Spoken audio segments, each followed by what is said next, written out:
Wrestling fans around the corner, around the world, I'm Dan Marty. And I'm John Cena Sr. Johnny, the fans just haven't asked for it, they have demanded it.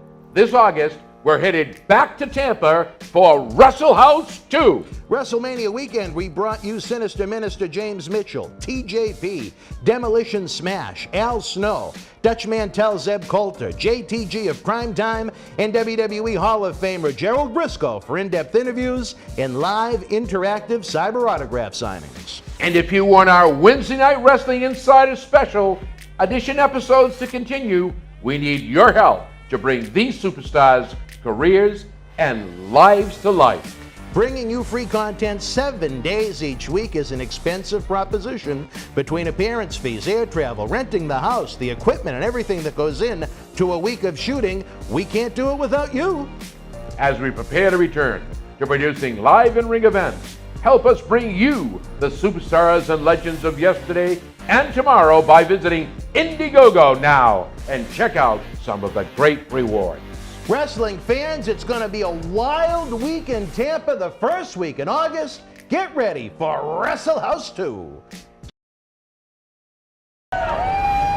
This is Mick Foley. This is Harley Race. This is Shelton Benjamin. This is Mr. Wonderful Paul Orndorff. This is the Monster Abyss. And this is Daniel Bryan. This is JBL, and you're watching the MWF. Be there live.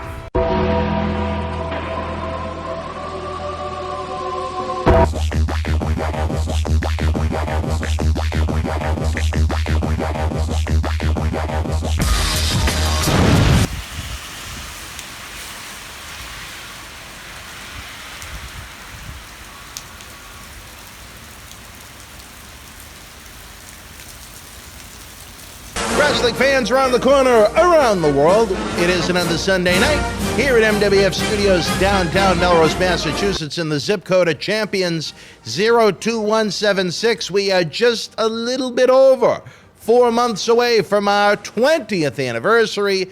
Boston Wrestling MWF back to the 80s WrestleFest, live from Memorial Hall in Melrose, Massachusetts. For information on that, head on over to bostonwrestling.com. Our great Patreon members, don't forget, tickets go on sale for you 1 week from today on Money in the Bank, Sunday, July the 18th. For everybody else, the remaining tickets go on sale Friday, August the 6th. A lot to talk about here in the world of Boston wrestling and in the king of sports itself, professional wrestling, as my fingers try and figure out how to use FaceTime audio, which I use at least twice a week to do these podcast-style interviews, but happy to be joined by, once again, on maybe, just maybe, my favorite, most relaxed episode of the week, the former MWF Heavyweight Champion, now Board of Director member, Mr.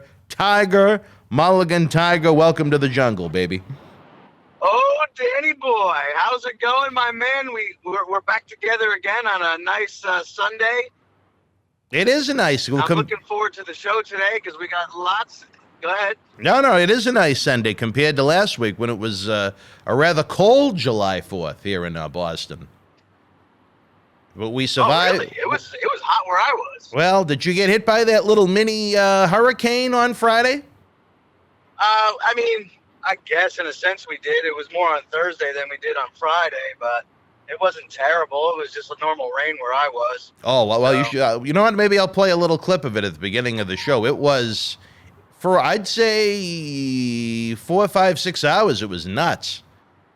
Oh, wow. Yeah, Noah was getting ready to bring the ark out, and they were going to get the animals on 2 by 2 in front of the studio. But you know what was funny? By 3, 4 o'clock, the sun came out, and I wound up going to the Red Sox game. I had tickets for no problem. So in the end, at least they timed it right. If I have to get hit by the tail end of a hurricane, at least I was able to see the Red Sox. Hey, there's nothing like going to a Red Sox game at Fenway Park. I haven't been to one in quite some time, but I'll be looking forward to going to one very soon, hopefully. And you're a lucky man that you got to go this past weekend. I never know you broed at Fenway Park before. Oh, man, I used to go. This is going back to when I was a baby bro. And my dad taking my brothers and I when we were real young and watching guys like Lee Smith up on the mound throwing his strikes to the Yankees and whoever else they were playing. Well, that's a very small window of time there. You would have to be talking between 88 and early 1990 because they brought in Jeff Reardon and 1990 is the closer. So I Yes, can even yes, but that's pinpoint how when far you back went. we're going. I mean, I don't know exactly when the dates were. Well, or I'm what the telling games you were, when but they I just were. remember. Well, I know. I'm just saying, Oh, like all right. in general. But yeah, I miss going to Fenway. I love Boston altogether. I'll be looking forward to getting up there very, very soon. Hopefully before the 13th, and if not before the 13th, we'll definitely be up there for the 13th. Well, we're trying. As we noted, Dr. David Reese laid the hammer down. He wants live events before November the 13th, so we're going to have to see how that pans out. But here on Wrestling Insider's Stern But Fair, we discuss the latest and greatest in the world of professional wrestling, and it is a week that is not lacking news. With that said, I pass the baton to the former champion. And what are we going to lead off with this week?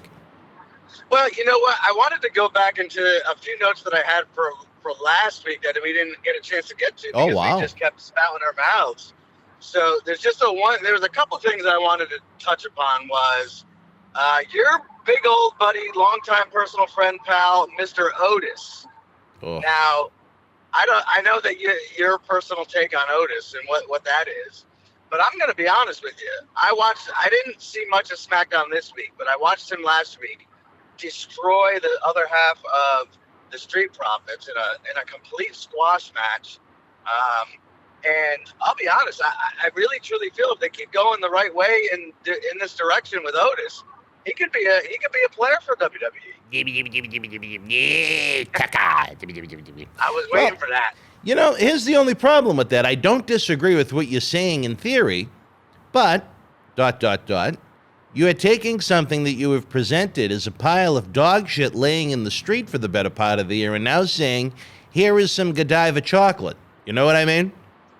Yeah, no, I hear what you're saying. Otis needed, I would have taken, well, you know, not necessarily wrong, but I would have taken him off TV for 3 to 6 months and then tried this experiment. I wouldn't have gone from to the second coming of Vader. You know what I mean?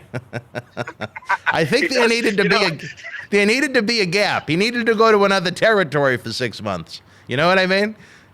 Yeah, I don't disagree, but I think it's a little bit hard right now because they've fired their entire roster and the rest of the roster is hurt, so they don't have many people to put on TV right now. So, well, I mean, the Fiend has only had one match since December, and he'd still be a viable candidate to do something with should he return. So yeah. I don't know. I don't think the world would have missed Otis if he was gone for any length of time. I don't think anyone really would have minded if Otis never came back again. But I'll say this: I prefer this presentation of Otis over any of the comedy nonsense. No, 100%, and that's the first thing that stuck in my mind. I was quite surprised that they allowed Otis to squash. Who was it? Angelo Dawkins so quick. I think we lost you there for a second. Can you hear me? I can hear you. Can you hear me? You broke. Well, yeah, all I heard was Angelo Dawkins, and then it was kind of a little fuzz. Yeah, you know what? I got to apologize to the people because I'm actually driving back from Pittsburgh right now. I'm in the car. I'm on Route 99 North. What were you doing in Pittsburgh? There was a small little show that I partaked in this past weekend in Pittsburgh. You got in the ring? I did. I had some fun. I had a good time. I made some money, and now we're driving back home. Those spandex must have been awfully stretched from the last time they got used. You were the worst friend anybody could have. Not to say that I'd look any better, but I would have never looked any good to begin with. Yeah. I mean, I'm not going to go there with that one, but just so you know, they do have things out there these days that are called seamstresses, and you know they can let some out in the waistline, so to speak. A lot of tiger stripes. I'm going to guess. Oh, my God. But you did it. Burying me. You did it. No, I did it. It was a good time. I enjoyed myself. I ended up dropping my son off at my sister's house along the way so that he could spend some time with his cousins for the week. And it was a good time. Well, is there actual footage of this? I don't know. This guy that runs shows is like, he runs shows that are like basically just fundraiser shows, so they're very few and far in between. It's billed as Live Pro Wrestling. It's not even a federation name. He's been doing it for years. He actually used to run a lot with Cousin Luke way back in the day, all throughout Pennsylvania. And, is Pittsburgh, not Pittsburgh, Pittsburgh is a city. Is it still a commission state or no? No. I mean, if it is, I don't have a license for it. Well, and I'll be honest, I don't think I've ever had a license for Pennsylvania. Well, there aren't many states left that have those commissions, but they're a pain in the ass where they do exist. Unless they're actually going to do something constructive, I don't see the need to show up. It's almost like Monopoly. Show up, collect $200, and sit in the seat and watch, Yeah, but now that you mention it, and now that I think back, they always have a doctor at the shows that I've worked in Pennsylvania. So you may not need to be licensed, but you need to pass that I guess they want to call it a physical. I don't know. You don't really do much. They take your blood pressure and say, okay, so it is what it is. Did you have your blood pressure taken? Oh, of course. Oh, okay. Always. Then so I'm going to guess it is a commission state then. Yeah, I mean, if that's what you consider a commission state these days, then yeah. All right. Well, sure. I'm anxious to see it. Do you remember who you worked on this show? Say that again. I'm sorry. Do you remember who you wrestled? Yes, a guy that you might remember the name of goes by the name of Greg the Hammer Valentine. You wrestled Greg Valentine last night. It's not the first time I wrestled Mr. Valentine. It may be the last. I don't know. He doesn't do too many more shows, but he's always getting out there as well. It looked like a couple old beach balls bouncing around the ring. It was great. Well, if nothing else, you must look like Ricochet compared to Greg Valentine, so that might have been for the best. But no, Ricochet, I was not. I wish I knew you were working this show with Greg Valentine, because I would have had you drop the name of Marty Jannetty's good, close personal friend that comes up almost every week on Thursday Night Wrestling Inside His Party with Marty. Boston's favorite, Annie the Ass Eater. Oh, Brutus Beefcake. Well, Brutus I'll Beefcake. keep you up. Brutus Beefcake dedicated several pages of his book to the ass-eating romance between Greg and Annie. I mean, that's a book that I haven't read, and now that you told me about it, I don't know if I want to read it. That's literature at its finest. Yeah, tell me about it. Which is why it's never been on the top selling bestsellers list, right? How is Greg at this point in his career, which I'm going to say, with an educated guess, is closer to the end than the beginning? How is the Hammer? Is it still take him 15 minutes to get warmed up, or? No, because if the match lasts to 10, I'd be surprised. It was, listen, the type of crowd that we were in front of, it was through a Boys and Girls Club or YMCA, whatever one it was. Something like that. You know those types of crowds. Yeah, those types of crowds are easy, man. Like, he was a babyface. I was a heel. You play to the strengths of the crowd. You don't even touch each other for about 8 minutes, and then you go home in the next 2. So you're good. Very simple match. I really hope there's a visual recording of this. I'll ask the guy. I don't know. I mean, I personally didn't set up a camera like I used to, so I don't know. Well, that's why you needed to bring your son, I guess. You could have put him to work. Yeah, right. Then I would have had to pay him. Pittsburgh, that's not too short of a drive from you. It's about 5 hours. How did you wind up getting booked on this? Again, this is a guy I've been working for years. Oh, okay. So, I was going to say I didn't know you were. This is a guy I've been working for before even MWF was around. Wow. Oh, that is a long time. Like I said, he used to run a lot of.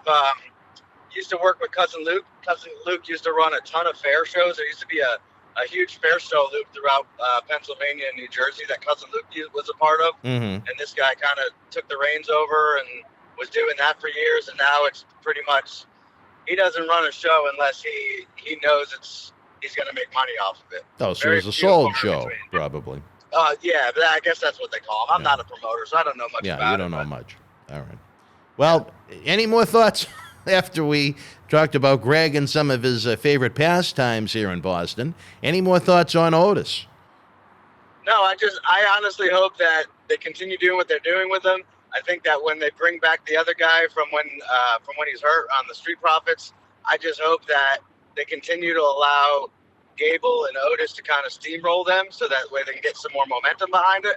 I'm not. I'm going to bite my tongue on that one because I don't think it's ever going to happen because they're not that smart in booking things that way. They'll probably end up putting the Street Profits over in the end, but and clean, I should say. So I don't know. We'll see where it goes, but I like what they're doing with Otis right now. I hope they continue down that path, and we'll see where it goes. Well, when you only have 3 tag teams in the division, you got to kind of be creative at some point, I guess, right? Yeah, I hear that. But as we move along, the other thing I wanted to mention was I saw online, I don't watch Ring of Honor at all. So I don't know if you're up to date with Ring of Honor. No, not at all. But I did catch a clip of a promo or something that the Briscoe brothers did. I guess they're going to be facing each other one-on-one. Oh, really? They broke up, huh? And that again, I don't know. I don't know the storyline behind it, but just the whole total package of what they put together. I guess they're going to be fighting on their dad's farm, and their dad was a part of it. It was very odd as far as storyline goes, but just the production and how they put together the promo, I was really impressed with it, and I don't get impressed easily. And I'm kind of scratching my head now to where, I mean, I haven't seen much of these Briscoes, but I know they have a pretty good name for themselves and a pretty good following. Why are they still sticking around Ring of Honor? Why don't they go somewhere else? They must really like it, or they must have a pretty plum deal there for such a limited schedule. They've been mainstays there for forever. It's hard for me to keep up with Ring of Honor because, like TNA or Impact Wrestling now, I have no idea what channel it's even on. I don't think we get it up in the Boston area.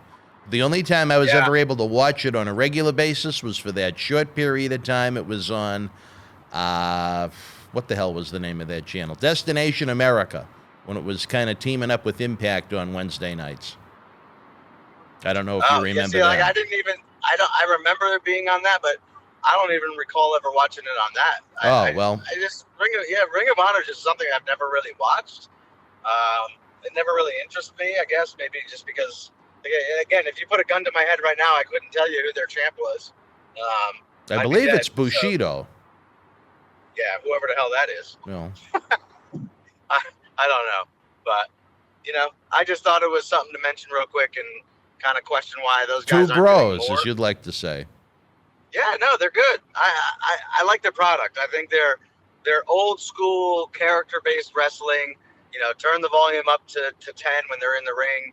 And I liked what they put together. I would hope that they could do something a little bit more, maybe on a bigger stage, but I guess only time will tell with that.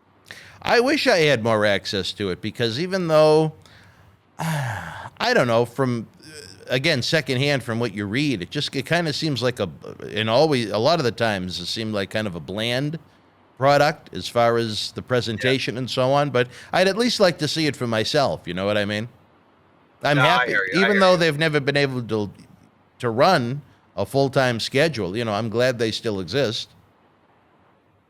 No, I do. It gives everybody a chance to, somewhere different place to work. Yeah. I don't agree with maybe the way they set their contracts up. Like, I don't know. I don't know the structure of their contracts and stuff, whatnot, but I know that some of these guys can't work other places, but they're also not getting a lot of work through Ring of Honor. So I hope they're making money. I hope that they're successful, just because it's going to make better longevity for the world of professional wrestling. Well, that's what I mean. Imagine being a full-time wrestler and having sometimes, a match or two a month. Not what you expected or wanted when you kind of got into it. You know what I mean? But that's neither here nor there. 100% hear what you're saying. 100%.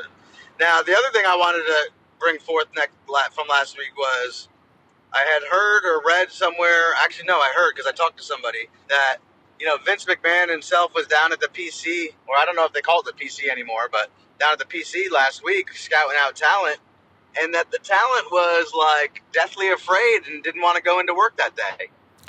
What's your take on that situation? I know the first part is correct. The second part is, I don't know why he just didn't go into Triple H's office and watch on his TV. I'm kind of being funny, but no, I could see them being awfully intimidated by him. I know I would be. Listen, I met the guy one time, and it was a freak thing when I met him. I'm not going to go into that story, but why would you be intimidated by the guy? Yes, he's larger than life. Yes, he owns the company. Yes, you want to work for him. The whole 9 yards, I get it. But he's the one that you want to impress. Why are you going to back down and not, introduce yourself, say hello, shake his hand, and try to make an impression, whether it be good, bad, or indifferent, as opposed to just being scared, sitting in the corner, and not making any impression at all? I don't get that. It certainly was the day to exude confidence and pleasantries, to say the least, especially where, over the past 2 years, at least 60 some odd talents have been released from contracts. I think that's where maybe the nervousness would come into it. Even if there weren't all those releases over the past 2 years, I could see some maybe that haven't spent a lot of time in the business being nervous. Being around the man for the very first time, likely. Yeah. But, who knows? Maybe there'll be more releases as a result of it. They don't. WWE signed too many people. I think that's part of the problem. When AEW came into existence, and before we had a coronavirus to worry about, they were signing virtually anyone on the planet that they thought had any talent or any potential, along with some of the non-wrestling background recruits that they'd come up with. And, it's just how many people could they jam into that building to train to wrestle? You know what I mean? But, right. Yeah, definitely. I understand what you're saying. But again, would you be more nervous with him coming to the PC where it's behind closed doors? Or would you be more nervous meeting him as you get called up to do a dark match and get looked at in front of a live crowd and things like that?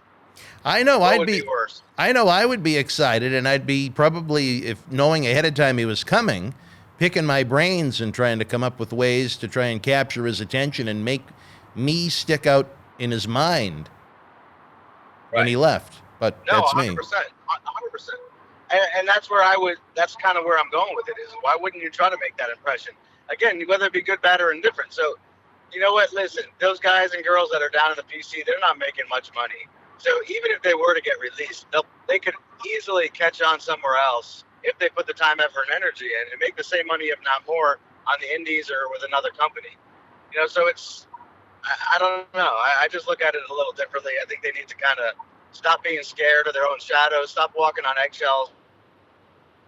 And he always is saying, reach for that brass ring, fucking recording thing, rip it down and show them who you are. If you have that confidence and you want to be a player, it's the only way you're going to do it. Yeah, and I'm going to guess that it wasn't every talent in the PC that had a chance to work in front of them. Not. I'm sure they didn't take the people from the newbie classes and so on. I'm sure, the powers that be at the PC said, okay, maybe these are the 20, 25 talents to showcase to the man. I'm sure it wasn't everybody, or he probably would have never left. He'd probably still be there. There's so many of them. No, so this is where I think we might differ a little bit. I don't think he was looking at people that have been around. I think he was looking at the brand new guys and girls that have just signed. Guys like the Parker Bordeaux and all these other people that they just brought in that have a little bit of, I don't know, fanfare around their signing. I think they were really looking at them and seeing what they can do with them, because they haven't been on TV. There's no character development for them yet, so maybe something will spark in their mind to get some more people and fresh bodies on TV. But would you want someone with little experience on TV? Yes, and the reason why I say yes is because the only way you're going to learn how to do TV and learn this business is by actually being thrown in there. Is it good to have the PC to where you can kind of hone your skills and stuff? Yeah, I get it. It's just like another wrestling school out there, but the only way you're going to learn, it's just like the old days with the territories. The only way you learned was by getting in there and working with people that were better than you. Well, I think that's why house shows are great. Oh, yeah. House shows were the best, but unfortunately they don't do those anymore. Well, the ones that they do, go ahead. No, they're going to be there are going to be house shows mixed into the schedule now that they are going back to touring again. Yeah, again, I just think that the house show business and the business model is dead. It's more for just, I don't even know what the point of doing them are anymore, because they don't draw.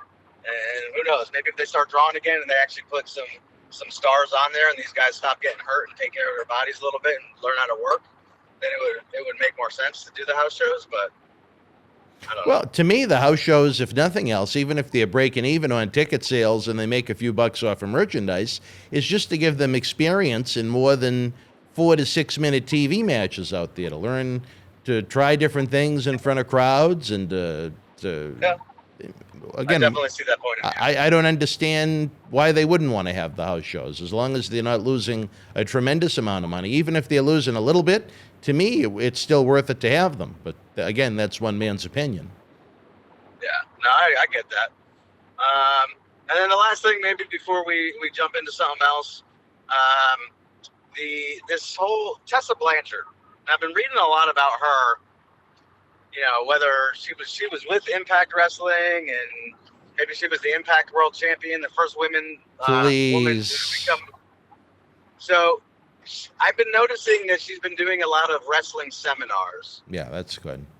How to hold up a company for $150,000. Come join my seminar. You know what? Yeah, but unless there's like, more what than has she meets really the eye done? to that story, fuck her.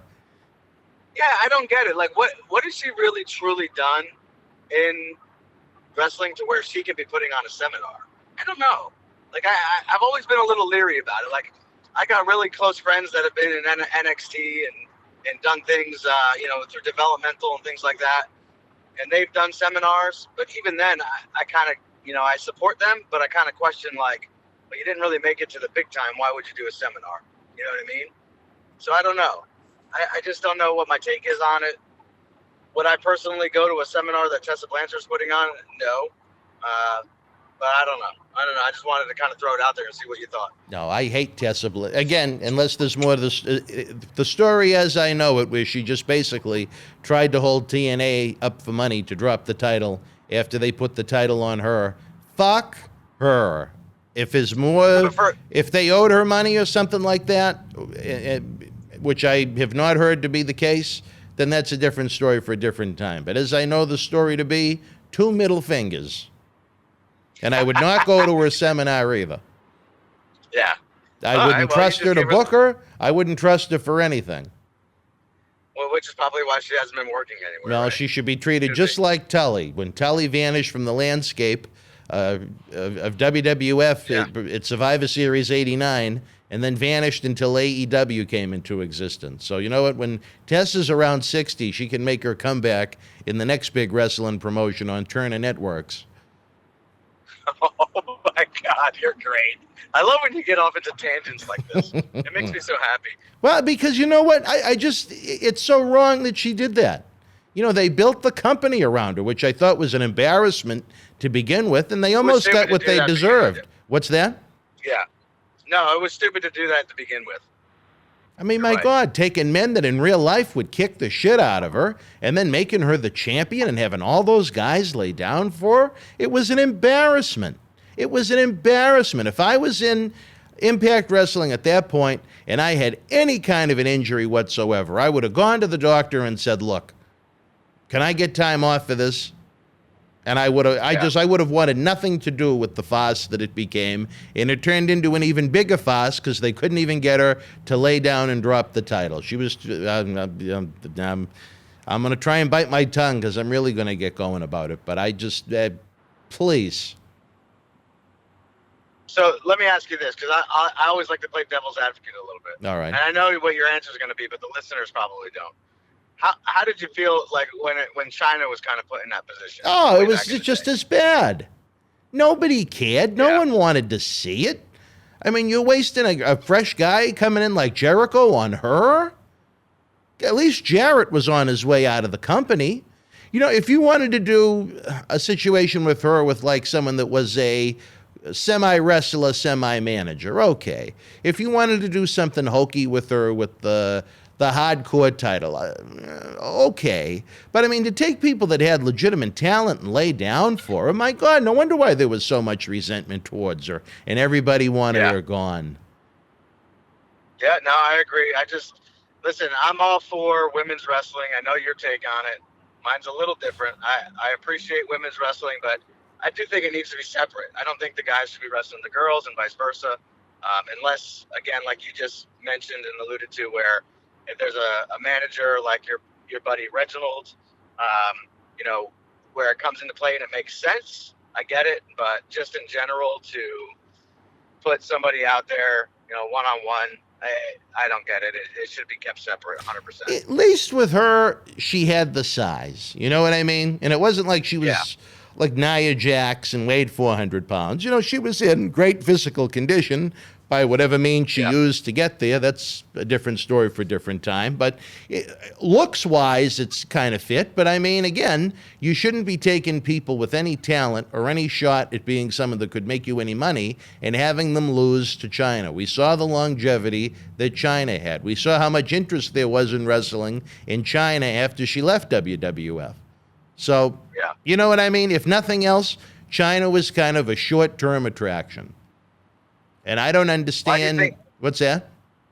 Yeah, I was going to say, why do you think it's such a big deal, mainly more for the women, to be so equal that they want to wrestle men? I don't understand that. What do you think it is with that and showing the world oh, we can keep up, we can do this? Not for nothing. I think Charlotte Flair, just to throw her out there, she's an unbelievable talent. She can do a lot of stuff that a lot of guys can't do. But if you put her in the ring with Drew McIntyre, he would eat her alive. Or just about anybody. Yeah, so I don't know. I just don't understand why. I'm all for equal rights. I'm all for keeping them, on the same level, maybe giving them the same amount of TV time if it's warranted. If it's drawing ratings and money and things like that. But just to say, oh, we're just as good, put us in the ring with them. I don't know. I just don't buy it. The problem with Chyna was, and back then, like I said, I had a front row seat to everything that was going on at that point in time. There was really, honestly, no one for her to work with. I mean, who did they had? Ivory, Jackie Moore, Molly Holly. They were all little women. So I can see the point that there was nobody for her to work with. Now, at that point, what do? Do you just turn her back in to a bodyguard again? Well, she certainly didn't want to be bodyguarding Triple H after he hooked up with Stephanie. I remember they tried that horrible. I guess I don't know if it was an attempt at romance, but her and Billy Gunn would come down the aisle holding hands together, and oh my God. I don't remember that. Well, it didn't last long. I remember her and Eddie Guerrero together.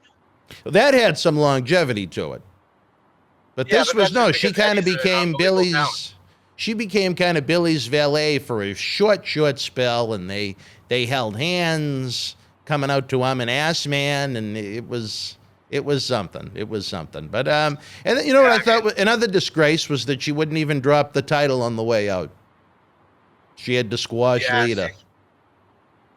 So you know what, even though she's dead, as far as her as a professional goes, fuck her too. I'm sorry that she's dead. I wish she was alive and she was still with us, but as a professional, fuck her.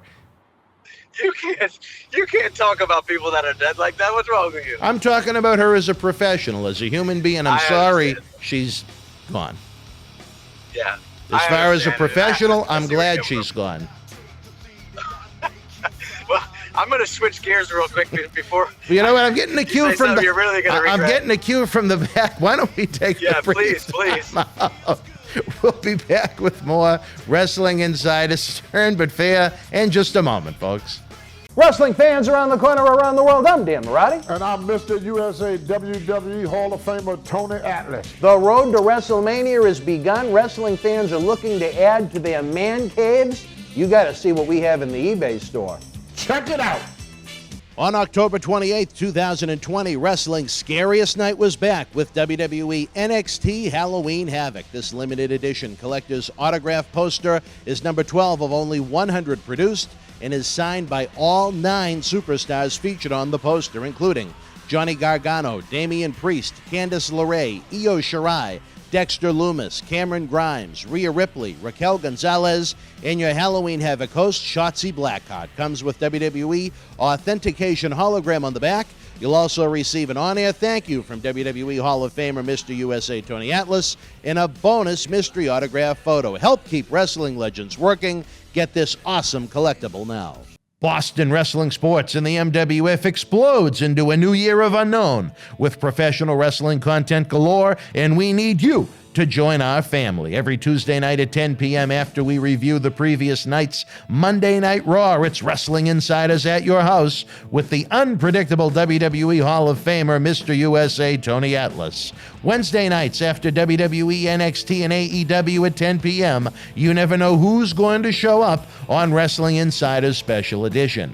Every Thursday night at 10 p.m. after our NXT and Dynamite review, it's Marty Jannetty's No Holds Barred Sex, Drugs, and Rock and Roll journey through the 80s and 90s on Wrestling Insiders Party with Marty. Friday nights after the lights go down at the Thunderdome on SmackDown, it's John Cena Sr.'s Wrestling Insiders Fabulous Fridays. Plus, look for classic clips, bonus live episodes, pay-per-view watch-alongs, and more. If you want early, ad-free access to all of our Wrestling Insider talk shows, our acclaimed studio shoot interview DVD library, and to help keep wrestling legends working during the worst of times, for less than a cup of coffee at Starbucks, join our growing family at patreon.com/Boston Wrestling. Expect the unexpected in 2021. Wrestling fans, especially here in the Boston area, we want to thank our great friends at Red Rose for their support for all of our charitable endeavors and programming efforts. Red Rose is 2 years young and extremely thankful for all the support they've had from our neighbors here in Melrose and beyond for an amazing first 2 years. Red Rose thanks Melrose and all of the first responders who have fought the good fight and have never given up hope during these unprecedented times. We did it together. Follow Red Rose on Facebook for their anniversary special, facebook.com/Red Rose Melrose. You'll be glad you did. Open until 2 a.m. Red Rose will give you fresh, piping hot, mouth-watering food that'll put an ear-to-ear smile on even the toughest critic's face. Check out their full menu online at redrosema.com or give them a call, 781-620-1889. All right, Wrestling Insiders. Oh, my goodness, my tummy is rumbling after seeing what my dear friend Jack Sy has got a cooking over at Red Rose Melrose. I'm wanting to go on eBay myself and check out the great merchandise. I'm excited about Wrestle House 2 coming to Tampa, Florida. I'm ready to join the Boston Wrestling family at patreon.com/Boston Wrestling. So many cool things are happening, but I want to stress this because I'm sure in sound bites what I just said could perhaps get me in trouble in certain ways. The reason I did not like Chyna, again, were for the following. She didn't want to wrestle the women. She made every woman she got in the ring with look bad. She wouldn't drop the women's championship on the way out. To try and re-sign her in the middle of the love triangle with Triple H and Stephanie, she tried to hold WWE, not hold them up, but she wanted the same amount of money that Steve Austin and The Rock were getting, when again, she was a novelty more than someone that was going to have longevity for the company, because as was proven, there wasn't much that you could do with her. She didn't want to wrestle women. And you know what? There weren't too many guys with credibility that you could take and put in there with her, or you'd castrate their careers. So she was a much nicer human being on the way in than when she became famous. I know a lot of people that trained with her at Killer Kowalski School down the street from this studio in Malden, Massachusetts, that, you know, said she was very nice, very kind when they first knew her. But then after she got that, I don't know if a face transplant is the right word, but when she had that jaw work done to try and look more feminine to get into Playboy, they said the attitude changed completely during the Attitude Era. So there's a lot of things in there that made me say F Chyna. As far as the human being Joni Lawler goes, I'm sorry that she has passed away. But as far as her being in wrestling, I don't think it's any loss to the industry. Hey, listen, I don't think anybody's going to ridicule you for that. I understand where you're coming from. Well, I just wanted to clarify for those that I gotcha. Thought I sounded maybe a little cruel. No, hey, listen, it's called stern but fair for a reason. You were stern on it, but you came back on the back end and you gave it the fair spin. And hey, I started stern, but I ended fair. Nice. All right. Now, what else do we got going on with other news? Before I touch upon Money in the Bank just a little bit, I want to talk to you about this guy Mansoor. Who? Oh, I don't know where he's from. Is he Indian? I think so. So here's my prediction, and you're going to hear it first on Stern But Fair from me. All depending on how it works out and how it pans out when they get in front of a live crowd, but he is going to be the number one babyface in the company. Really? Now, why on earth Yeah. do you say that? I don't know. I can't put my finger on it, but there's something about him to where it's very old school babyface heat with him. Mm-hmm. He's a tall guy, but he's not super huge as far as build goes. He still needs a lot of in-ring work and a lot more experience. He's still very green. Yeah. But again, there's just something about him when I watched him on Monday that I don't know. It's very hard to put into words. It's just very old school babyface heat. He's got this certain fire about him. I don't know if it's just instinct or people are telling him to do what he's doing, his mannerisms and things like that. If the crowd catches on the way I feel like they may catch on to him as a babyface, he's gonna to me end up being the top babyface down the road. I'm not talking about tomorrow. I'm talking down the road, like even past WrestleMania time, maybe even this time next year, where he's gonna end up being your top babyface. Well, I actually suggested a name change for him to Eyesore, but I don't think they're going to go in that direction. But we wish our best to Mansoor. We wish our best to Mansoor in the WWE as he continues his climb up the Ascension. We could say a lot about the Ascension too, as one of the worst tag teams they've brought up in many moons. The attempt at trying to combine Demolition, the Legion of Doom, and the APA into one, and they turned him into a joke in one segment. They killed the Ascension. Well, sorry for the Ascension. All right, what else? There's so much news going on right now this week. We haven't even touched upon it yet. What else do we got? So, what was your take on this whole Drew versus Jinder Mahal type situation? I really didn't give it much thought, to be honest, because I really don't care. So there's a lot of backstory to Drew McIntyre and Jinder Mahal, and they threw these guys out there on Raw. Now there is some more story going in on the back end to where I guess Jinder stole this guy's sword and his family heirloom or whatever the hell you want to call it. But why would you throw them out there just for the sake of throwing them out there? It doesn't make any sense to me. I mean, this is again poor writing and poor booking skills to where you really have a good backstory to this. You have these other two goofs that are out there that look terrible with Jinder. They're supposed to be the muscle behind Jinder, and they're not at all. They just look terrible. The one guy can't even get in the ring. So I don't know. I thought it was a pretty decent match overall. So I lost you there for. Go ahead. Yeah, I just didn't think that them putting them out there in a kind of a cold situation like they did made much sense. Well, I mean, do you really want to bring up their backstory where it was such a joke and a complete and utter embarrassment that no one wanted to see? I don't know. I don't think three-man band is exactly a way I'd want to showcase Drew McIntyre where you're trying to get him over, but I'm not sure if it was this program or one of the other many programs we have here on our Wrestling Insiders, almost nightly interviews that we have. But I thought the best way to go about it was where Mahal was gone for so long, have him interfere in one of McIntyre's championship opportunities, maybe the one where it was the last opportunity to face Lashley unless he won, and have him cost him the match that way. And then you have some real heat between McIntyre and Mahal. Then you can play up, well, why would Jinder Mahal interfere? Well, you know what? In the past, they were tag team partners. Mahal felt like McIntyre was trying to get his shine. Mahal is a former world champion and no one is paying any attention to him.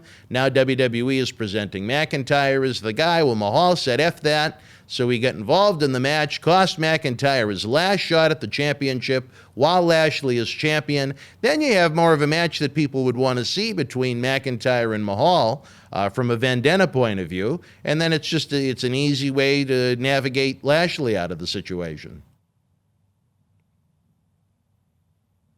You're speechless. You like it so much.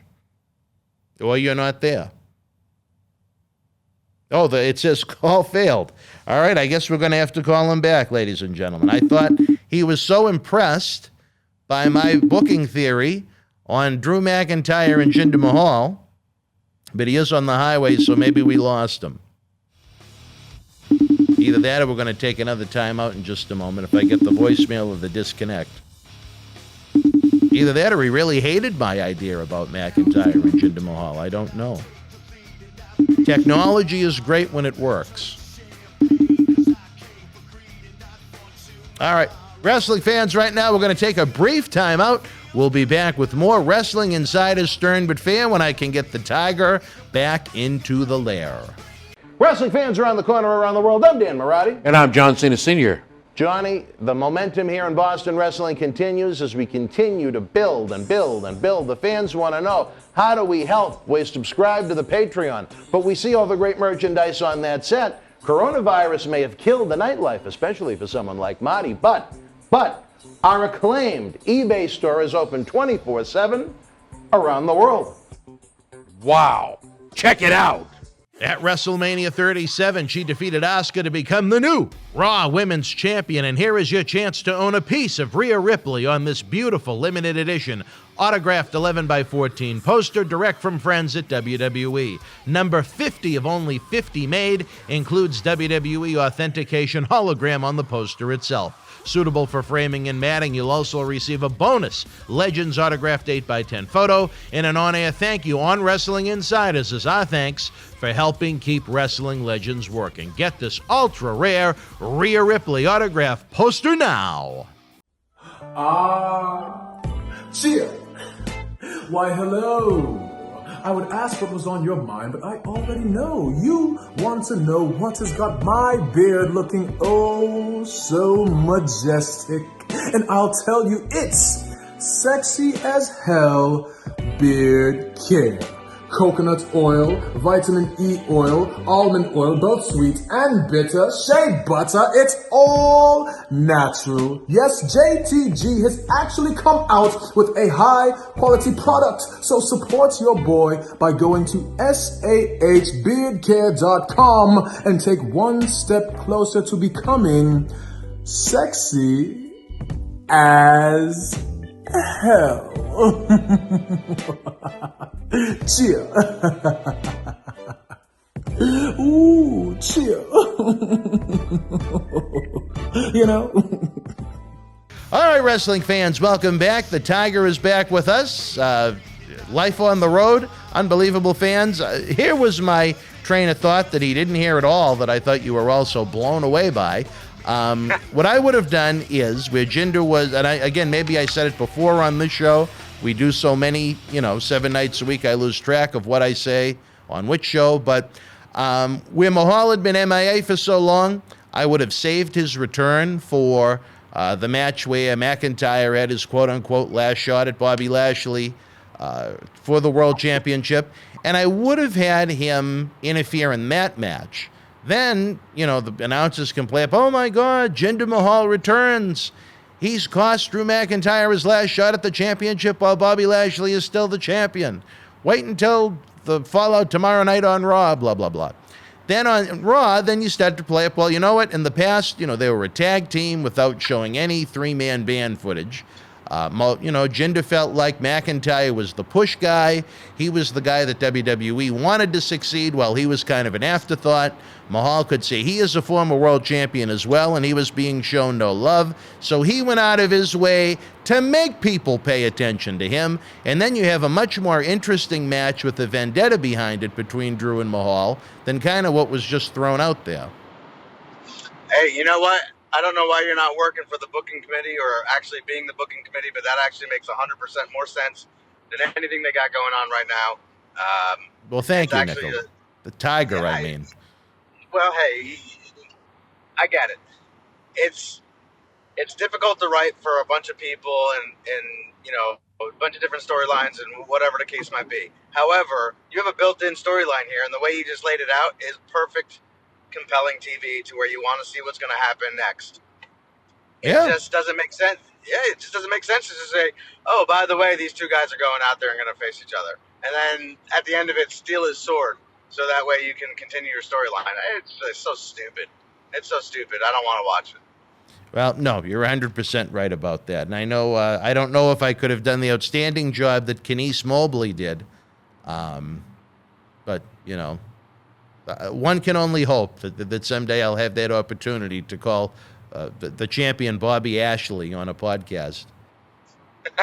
Yeah, we touched upon that. But she's gone. She'll never be heard from again, so, you know, she can go fuck herself, too. Hey, there you go. All right, well, you know what really irked me? There were a lot of people on the internet saying she was facing a lot of backlash because she was black. And I mean, what a ridiculous statement to make.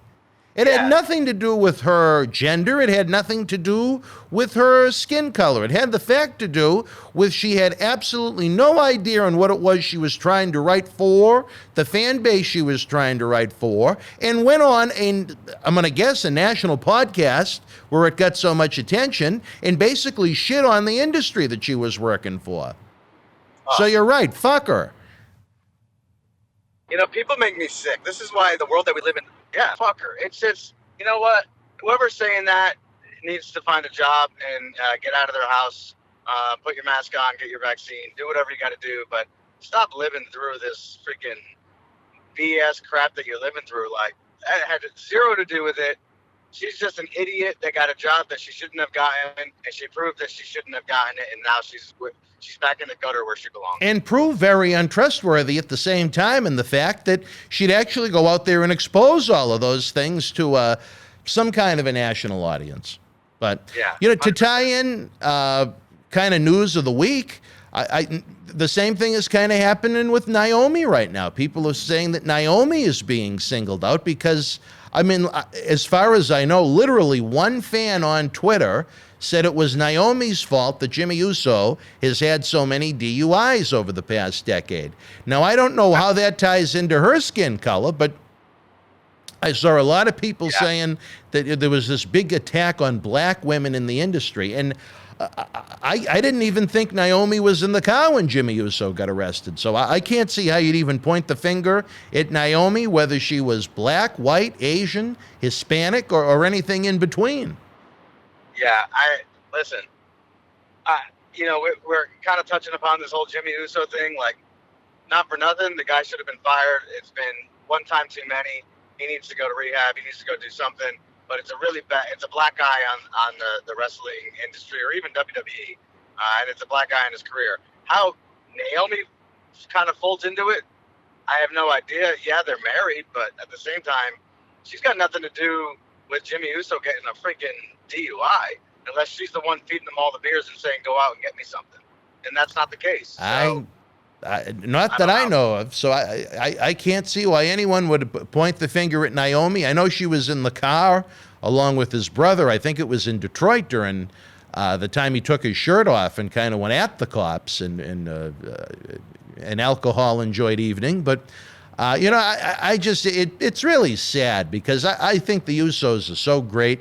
I think it's sad for him because I think Jey Uso has proven since around SummerSlam of last year, he can carry his own weight. He doesn't need to be in a tag team. You know what I mean? Yeah. No, 100%. And it's just a black eye on him because you keep doing it. Like, how many times is enough before, you know, the company's going to step in and do something about it? Listen, I like to have my cocktails every now and again, but at the same time, you got to be responsible with it. You're in the limelight. Like, you got to make sure you're making enough money, get an Uber, do whatever you got to do, but be responsible. Don't put people in harm's way. And then at the same time, don't go attacking Naomi. Like, I read something somewhere where somebody said that she should kill herself or something along those lines. Yeah, come on. Come back to reality. It is. Yeah, it's so ridiculous. It's not fair to her. She's already going through enough with, you know, whatever her husband is going through. And on top of that, they're not using her that great on TV. People need to, everybody's got a voice, and I understand that. That's what Twitter and whatever the other accounts, Facebook, and that's all that what that's for. But do it respectfully. You don't need to go tell somebody to commit suicide. It's just so uncalled for, and I don't appreciate it. Well, look at what I'm dealing with those two losers from New York that wear their sunglasses at night that I guess now for the third week in a row have all but dedicated an episode to me and my situation with Marty Jannetty, but I'm not even going to waste time giving their name any merit. It's just, you can't take, if you're going to be upset about someone's opinion, let it be someone's opinion who matters. You know what I mean? Now, if it's Vince, okay, now there's a reason to be upset about that opinion. If it is John Smith on Facebook or Twitter, I'm not going to lose that much sleep about it. You know what I mean? Yeah. But it's wrong. 100%. It's wrong. I don't understand the thought process by why any of these things translate to them being women or being black. But maybe it's in this situation, it's coincidence. But people like to jump on the bandwagon and make something huge out of something that didn't need to be made out of huge. The girl that was the book that was on the writing team, she made her bed. Now she's got to lie in it. Naomi had nothing to do with this situation, as far as I'm aware. And for her to be dragged into it and put her name through the mud like it is just horrendous, and people need to be ashamed of themselves. Yeah, I agree with you. But back to Jimmy Uso, you're of the belief that should be it. He should be out. Yeah, 100%. Not for nothing, or at least be suspended. Mm-hmm. It's not for nothing. Back in the day, Iron Sheik and Jim Duggan got caught driving together, and they got pulled over with weed and crack or whatever else was in their car. Little medicine. They were both. Yeah, they were both fired. They were brought back, but they were fired. They took a stand. It was different times. But they're doing all this drug testing, and you're not allowed to do steroids anymore, which I'm not going to get off into this tirade, which I think is absolutely asinine. But you have all these PSAs on doing the right thing and say no to drugs and be responsible, this and that, and then one of your top guys gets popped with not his first, not his second, but his third DUI in a short amount of time, and then there's no repercussions. I don't know. Maybe he got fined. Maybe something on the back end. Maybe they'll put their tag team together and they have to put over a bunch of people. I get that part of it, but at the same time, they need to do something even a little bit more drastic with it. Well, I think he's awfully lucky his character is in the position it's in right now. I was really surprised that he was featured again on television this week after it just happened, but I guess that's a different story for a different time. But you know what? Look at where WWE has set the bar. Jeff Hardy has collected DUIs like kids collect baseball cards over the years, and there's been no repercussions. Usually WWE PR's response is, WWE is not responsible for the actions of fill in the blank outside of the auspices of WWE. So I guess maybe that's their public response, but I also heard that there was some unhappy campers in Connecticut and down in the Thunderdome by what he did, and they should be very upset about it. That makes the company look bad. When you look at news headlines outside of wrestling, internet websites, and so on and so forth, it wasn't that Jonathan Fatu was arrested for a DUI. It was WWE superstar Jimmy Uso was popped for a DUI, and WWE doesn't want their name included in that. And I'll say this, and you know what? It made me think of, I had an epiphany thinking back to Tony Atlas. People laugh at him and some of the things he says, and he can be kind of goofy, but once in a while he'll come up with something very intelligent. And one thing he said about the house shows is one of the biggest reasons why they kept them around was to keep the boys from getting into trouble. Yeah. Well, wasn't that the whole reason he was traveling with Mark Henry, was to kind of keep Mark Henry on the straight and narrow as far as diet and exercise and things like that go? That's exactly what I was going to say. It had nothing to do with drugs and alcohol. It was more about his eating and his conditioning. Yeah. Right. But still, it's the same realm and the same boat. Yeah. I think that's why you have agents. You have to have the agents there for a reason. And I don't know, maybe they just, I think the boys themselves, the boys and girls, need to take responsibility and be grown-ups and learn when to, say no or whatever the case might be, and be responsible. Listen, I've gone down many different paths in my life, and I've done a lot of stupid things, but at the same time, I've never gone too far to where I'm getting arrested and or doing something that's going to harm other people. So, and I'm nowhere near anything to what Jimmy Uso is, and now he's basically. Yep, we lost you there for a second, Tiger. Can you hear us? Oh, okay. And we lost you again. Can you hear me, Tiger? All right, well, I'm going to talk for a minute, as maybe we've lost you again. But you know my thought on drinking and drive. Oh, are you back, brother? All right, You there? yes, I'm here. All right, I am so sorry. I don't know what's going on. Route 80. I'm on Route 80 now, and going through Pennsylvania is not the best thing in the world. Well, I know they have an Amish country out somewhere near there. Maybe they don't have the 5G yet. I don't know.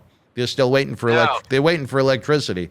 But what I was going to say was, you know my thoughts on drinking and driving. I was almost killed in that car accident with Sheiky Baby. It's left me with a life-altering ailment with CRPS, complex regional pain syndrome. So I have no sympathy for whatever punishment comes to the man. It wasn't a one-time accident now. It's been a series of accidents. I think he needs to get to the root of the problem. If he's not an alcoholic and he just goes out from time to time and chooses to drink too much and then drive, you know what? Yep. That's an issue of a different kind. If he has a disease, that's another way to look at it. You know, alcoholism can be looked at as a disease. So I guess you have to find out what it is that's going on with him and then figure out how to best address the problem. If I was WWE, if I was Vince McMahon, I would have had him on television on Friday night, and I would have written him out for a minimum of a 90-day suspension like you had mentioned. Yeah. 100%. I would have had the character injured or something like that. The way I look at it now is I have a young son who knows how to read and is reading up on wrestling news when he gets a chance to read up on wrestling news. And when he sees something like this and then sees, you know, somebody that can be considered a hero or a mentor or things like that, and he's just, there's no repercussions, it's going to make him think that it's okay. Yeah. And that's the last thing I want for my son or anybody else's son or daughter out there. Yeah, yeah. And I'm sure there's many in WWE, you know, from the PR point of view that are going to look at it from that way too. I'm sure whether it's something that it is publicly discussed or privately discussed, I'm sure there's going to be much more to it than has gone on thus far. But again, we can only hope that the man realizes the error of his ways, because I feel he has a lot to contribute to wrestling, just like I feel like even at his age, Jeff Hardy still has a lot left to contribute. Yeah, listen, hey, I think the Usos are top notch. I think they're great performers. They're awesome in the ring. They're everything they say they are. And even going a step further with that, the whole Samoan dynasty. You know, I've wrestled many of them and been around many of them and been to Samoan barbecues and, you know, slept on the floor in Samu's house. Like, it's... Wow. I didn't know that. It's, you know, that whole family is... They're not those wild savages they play on TV. They're family people. They're good people. They'll give you the shirt off their back type of people. And, you know, I hope that this isn't more than what it is of just a night out and just a little bit too much at one time. And if it is more than that, I hope he gets whatever help he needs to, that he gets. Well, all right. Speaking of people right now that are getting a little bit of help, and a pretty sad story that made the rounds this week, the veteran from the Double Cross Ranch in Amarillo, Texas. We're not talking about Elaine Sauer. We're talking about former world champion Terry Funk, not doing so well, apparently, according to Tommy Dreamer, not as dire of straits as had been reported by some online. From Don Morocco's podcast, I believe, that it made it sound like Terry was really in La La Land. Tommy Dreamer said he speaks to him on a regular basis, and, you know, some days are better than others, but he, you know, you can still converse with the man, but he is in assisted living right now, which is awfully sad for someone I absolutely loved years ago, and obviously still love. I mean, his body of work would hold up even by today's standards, I think. Yeah, I mean, Terry Funk is, if you're not a Terry Funk fan, then you just need to stop watching wrestling altogether. Right. Some of the stuff he did back in the day was just amazing. I mean, this guy is you could go as far as saying he single-handedly helped ECW get to the heights that it got. He put them on the map. You know, his body of work speaks for itself, and, you know, I hope whatever it is he's going through, he can kind of kick out a little bit with it. But unfortunately, with what he has, I don't think he'll be getting any better anytime soon. But I hope with the assisted living that he has, he can at least stick around a little bit longer than what everybody's saying he's going to be. Well, that's what made me smile at Tommy Dreamer's remarks this week, that, you know, maybe it's not great, but it's not as bad as had been reported online. And, you know, hopefully he's at least physically comfortable. You know what I mean? I guess he really made a bad decision when he flew to a Tommy Dreamer event not too long after having hernia surgery, and the hernia never recovered, and he's been in a world of pain ever since. You know, that's just really a sad way to end the life. You know, at 77, he's much closer to the end than he is the beginning. But you know what? You care about the guy's quality of life, and with the abuse he went through and the concussions he went through, you know, I could see it being ugly, and I just, you know, knock on wood, I hope it is not that way. I think we've lost you again, Tiger. Tiger, I hate you if you can hear me right now. Now, he's on Route 80 in Pennsylvania, fans. As we wait for him to chime back in, there he is again. Okay, I was just burying you for a second. I don't know if you could hear me. Yeah, I heard you. I can hear you the whole time. Oh, okay. Oh, I see. I didn't know that. Okay, I was just trying to have some fun. I got you. No, but I look at it a little differently. I like to look back on the fond memories I have of watching Terry Funk and his body of work and the things he did in Japan and NWA, WCW, WWE, coming out as Chainsaw Charlie, all crazy. I mean, some of the stuff he did was fantastic, and you know, I look at all of that stuff and always have a smile on my face. I believe from a historical point of view, that's who Bret Hart had his last match with. Again, I'm going to guess you can hear me, but you can't respond to me. I think after Bret took that mule kick from Goldberg and continued to work with that nasty concussion, I think his last match, and it was one of those garbage hardcore matches on a Nitro that few were watching at that point. It was Bret and Terry Funk. I guess we'd have to go back on the Peacock version of Network, if the Peacock version of WWE Network, if they even have Nitro uploaded. But I don't know, Tiger, if you've ever had a chance to hear it, or even the fans at home, but it's awfully funny. Terry Funk did a music album over in Japan, and it was tongue-in-cheek. It was almost, I guess maybe an analogy would be a wrestling version of a Weird Al Yankovic album. And go on YouTube and look up the song Barbra Streisand's Nose. I'm going to try and see if I can find it and put it on the end of the show as we wrap it up, because it's hysterical. He's a very funny guy. I had a chance to meet him a couple of times. Oh, wait a minute. We lost Tiger completely. Tiger, are you back with us? Tiger. Bro. He still can't hear me, but I think he's on the phone at least. He must have got disconnected. Well, if you missed it, Tiger, we were talking about Terry Funk's music album that was released in Japan. Oh, wait, there he is. Is that you? Oh. Nope. The audio goes in, it goes up. Oh, there he is. Hey. Do you own the CD? Oh, you got to be ribbing me right now. What's going on here? Do you have the CD? Yes? No? Can you hear me at all? Fans, I think we can hear him, but he can't hear us. Let's see if he starts swearing. But anyway, I'm going to try and see if we can end the show with the song from that album, because I thought it was hysterical. On a more positive note, if you only tune in to Stern But Fair and maybe miss some of the other episodes we had this week, can you hear me at all, Tiger? No.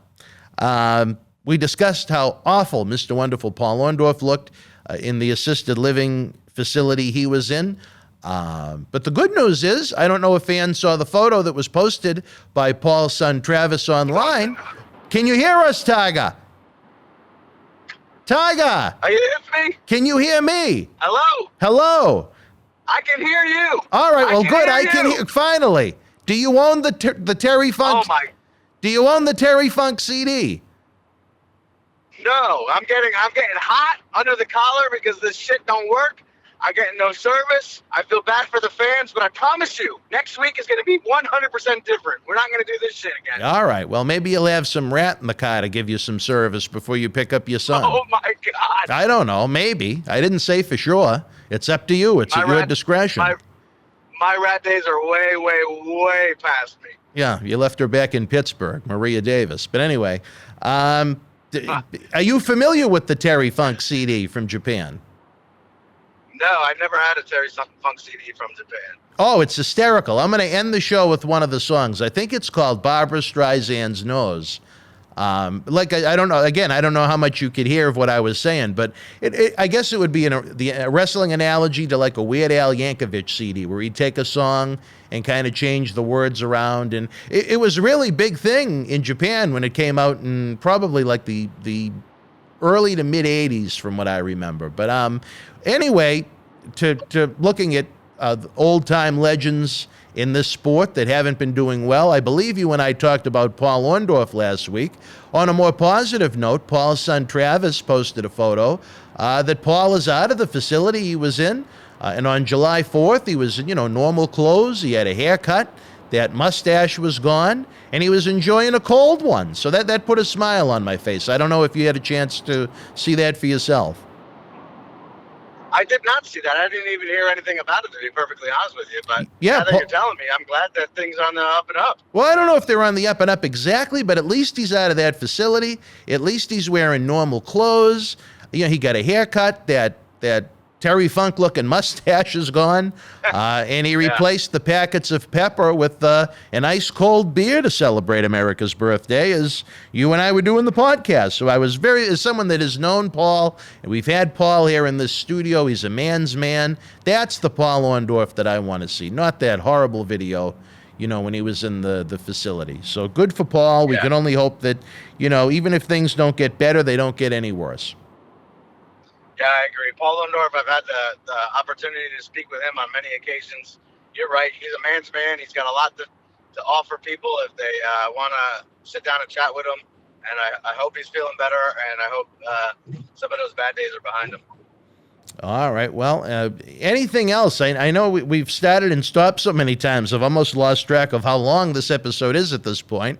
At the top of the hour, we have the 6+ hour Wrestling Insiders Week in Review on the YouTube channel. We take all 5 of our weeknight shoots, put them into one-stop shopping for you to enjoy. Because of the length of the episode and the speed of the computer, we weren't able to get it on Saturday night like we usually do. So, where there's no pay-per-view this Sunday, you have all night to hang out with myself, former WWF Tag Team Championship Manager Oscar of Men on a Mission, WWE Hall of Famer Mr. USA Tony Atlas, Dutch Mantel, a.k.a. Zeb Coulter, Marty Jannetty, and we round it out with Majo Ouellette's main squeeze, John Cena Sr. Again, that's 6+ hours of great wrestling talk, Tiger. Where else are you going to get that in one spot, brother? You tell me.